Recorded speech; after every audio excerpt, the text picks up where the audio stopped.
Namaste to dear friends of humanity.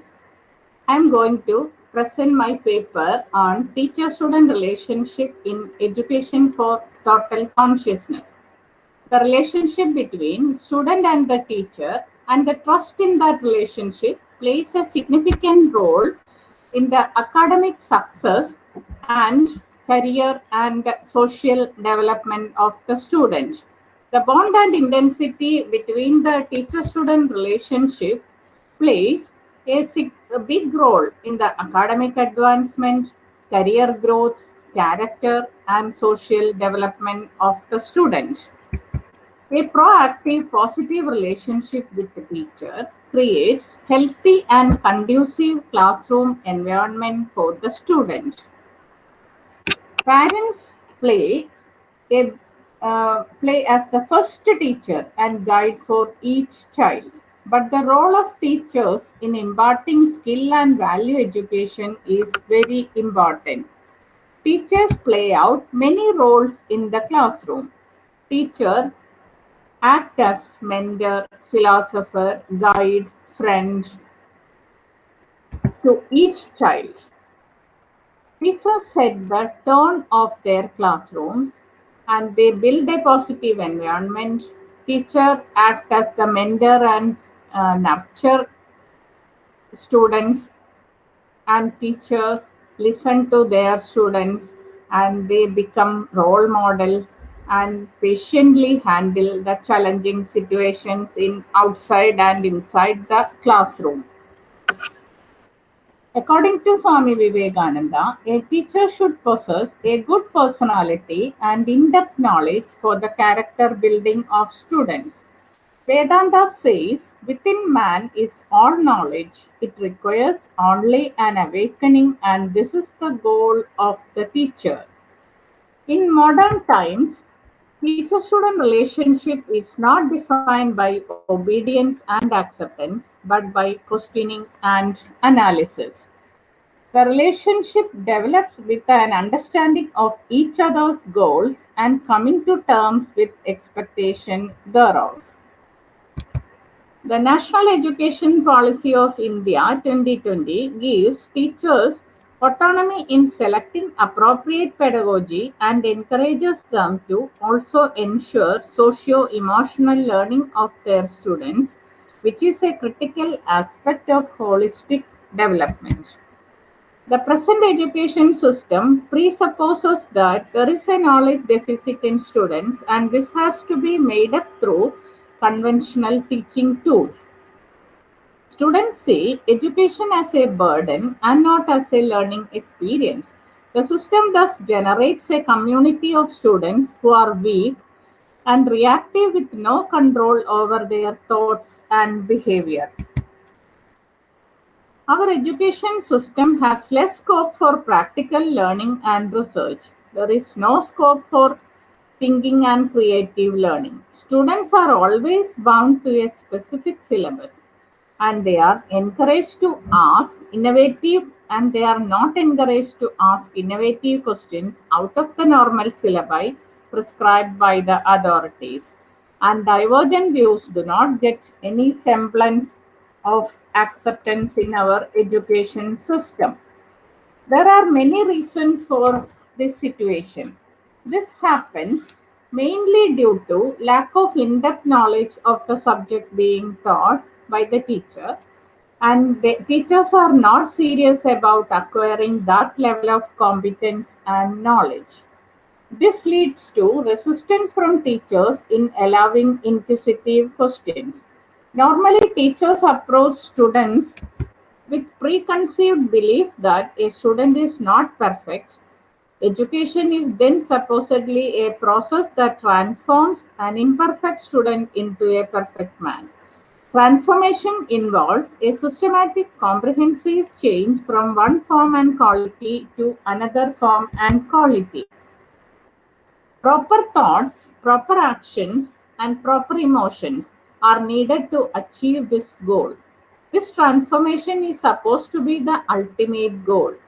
What the student needs is not just transformation, but the light to realize his inherent virtue of perfection.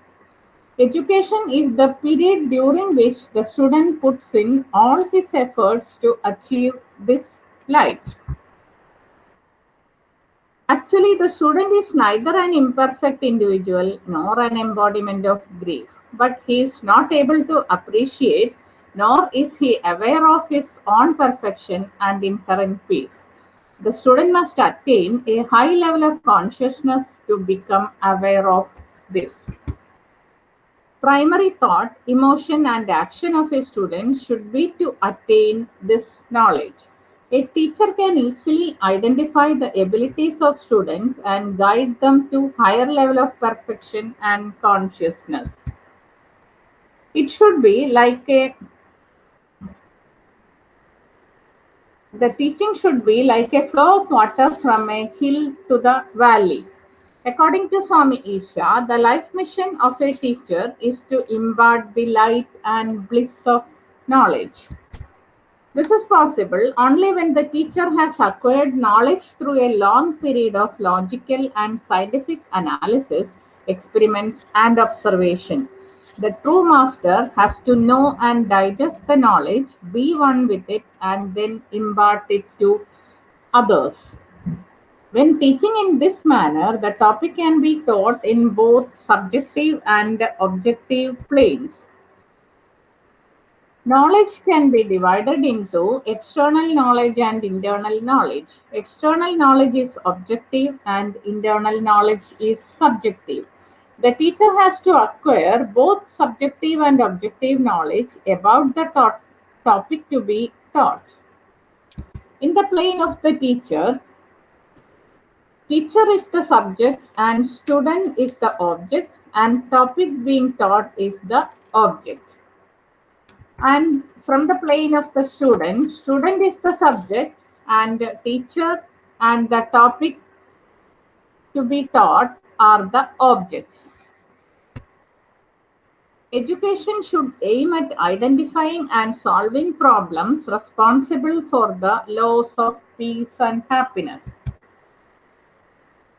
Light of knowledge is the wealth of a teacher, and radiating or spending this wealth of knowledge among students is the dharma or duty of the teacher. It is true, and in the performance of this duty can mankind attain peace, joy, and bliss. A teacher can rise to the state of being the guru while imparting this bliss of knowledge. A real teacher must possess the light beyond darkness, that is the ever brilliant consciousness. In the process of teaching, a teacher gets free from the darkness in oneself and acquires humility while imparting knowledge with love and passion and a desire for service. The teacher who experiences the world through his five senses must understand the truth behind everything in a cause effect manner. Every object can be divided, analyzed, and understood in its gross, subtle, and casual state. Using external equipment, we gain knowledge by means of experiments and observation. This has to be imparted logically. Only a teacher with this intelligent knowledge can take in and give out knowledge.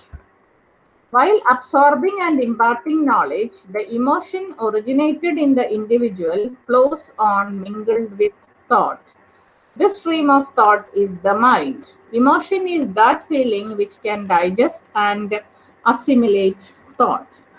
Without this feeling, nothing can be imbibed, assimilated, and turned into knowledge. The central point in which the mind and intelligence exist is the plane of I.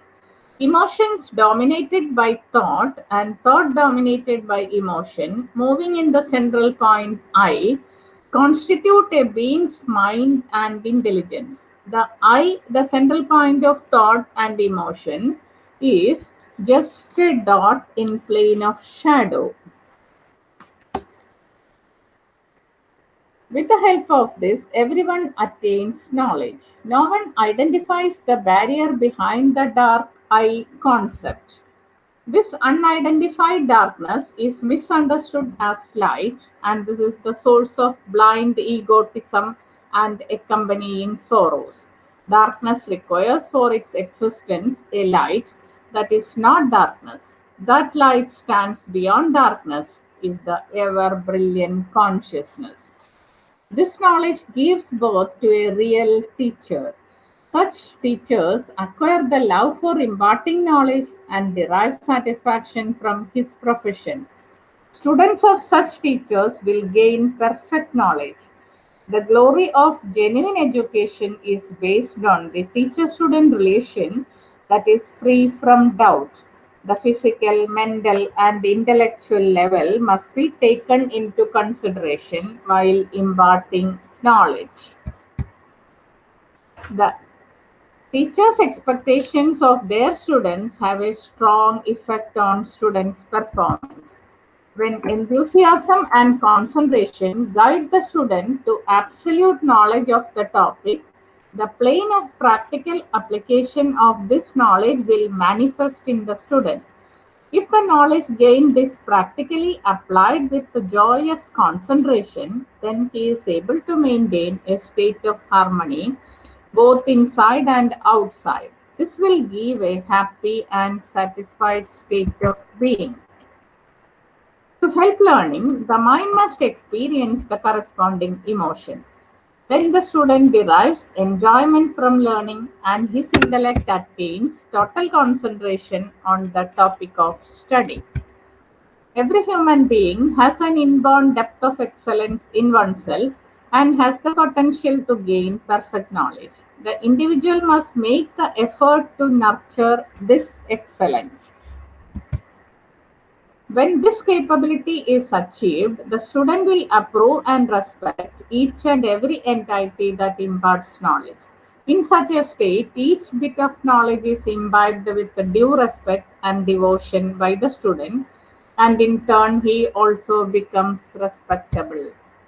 In the physical world, a student in the early stages has immense barriers of doubts and misery. By realizing the state of perfection and consciousness, a student can tide over the barriers through the light of knowledge. Then he is able to experience the bliss of knowledge untouched by darkness. In this state, the student can love oneself and the world absolutely. True love is the light of absolute purity. Life becomes sublime for the student when he is able to live in peace and joy. This sublimity is the goal of the student. The role of the teacher is to lead the student to that exalted position. This development is the real growth of the student. The Shanti mantra of Kenopanishads shows what may be the attitude of a guru and a student. Om Sahanavavatu Sahanau Bhunaktu Sahaviryam Karavavahai Tejasvinavaditamastu Ma Vidyushavahai. Om Shanti Shanti Shanti. The meaning of this mantra is Om, may we all be protected, may we all be nourished, may we work together with great energy, may our intellect be sharpened, let there be no animosity among us. Om, peace in me, peace in nature, and peace in divine forces. This mantra indicates that teaching is a type of learning itself. Both guru and the student are learning together to attain consciousness. Thank you.